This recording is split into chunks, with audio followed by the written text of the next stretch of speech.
in the bustling heart of Veridian City, where towering skyscrapers kissed the clouds and the rhythm of ambition pulsed through every street, lived a young artist named Elara. Elara wasn't just any artist.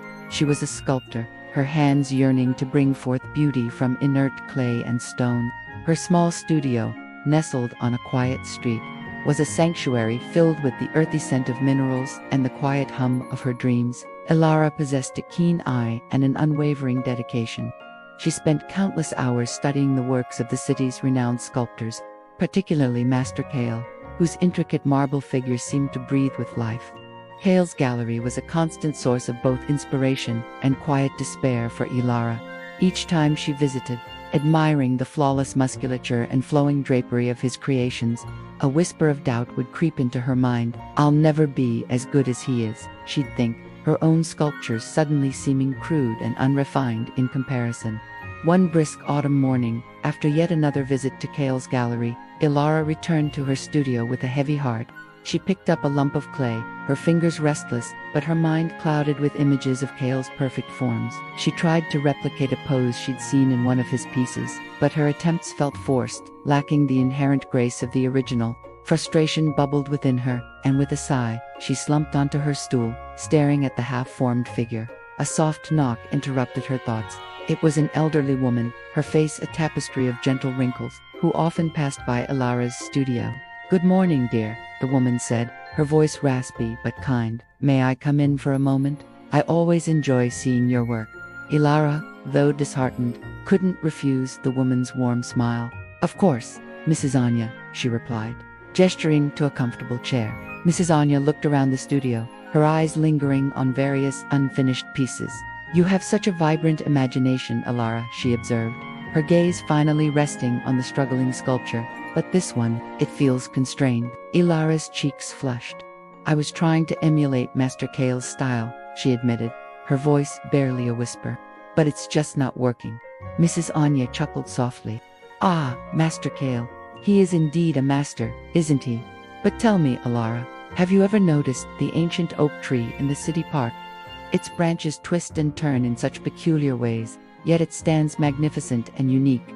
Does it try to be a slender willow?" Elara considered this. "No, it just is." "Precisely," Mrs. Anya affirmed. "And so should you be, dear Elara. The greatest art doesn't come from imitation. It comes from revealing the truth that already resides within your chosen medium, shaped by your unique vision."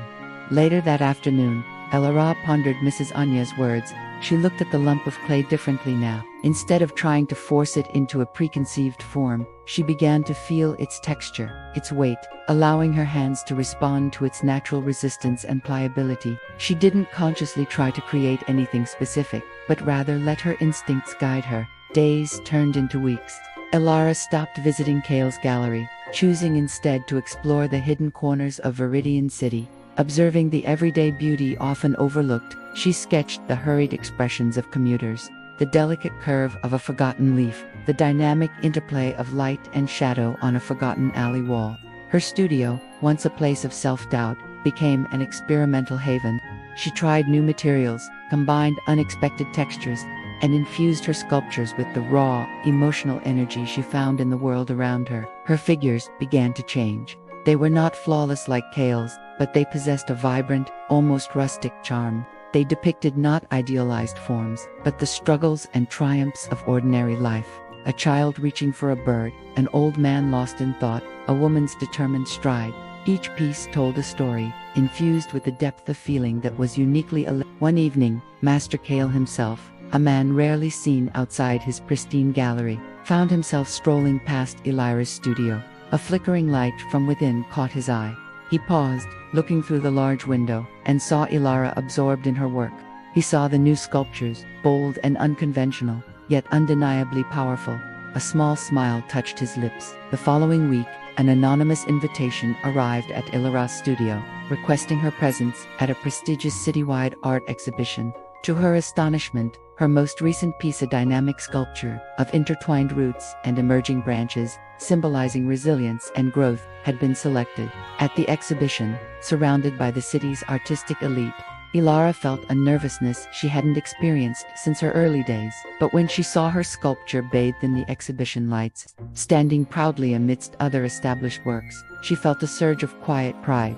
It wasn't Kale's style, it was her own. As she stood by her piece, a figure approached. "It was Master Kale, Elara," he said, his voice deep and resonant. "This is truly remarkable. It has a voice that is distinctly yours. You have found your unique masterpiece, not in imitation, but in authenticity." Elara's heart swelled. She had finally understood her greatest strength wasn't in mirroring another's brilliance, but in unearthing and perfecting her own.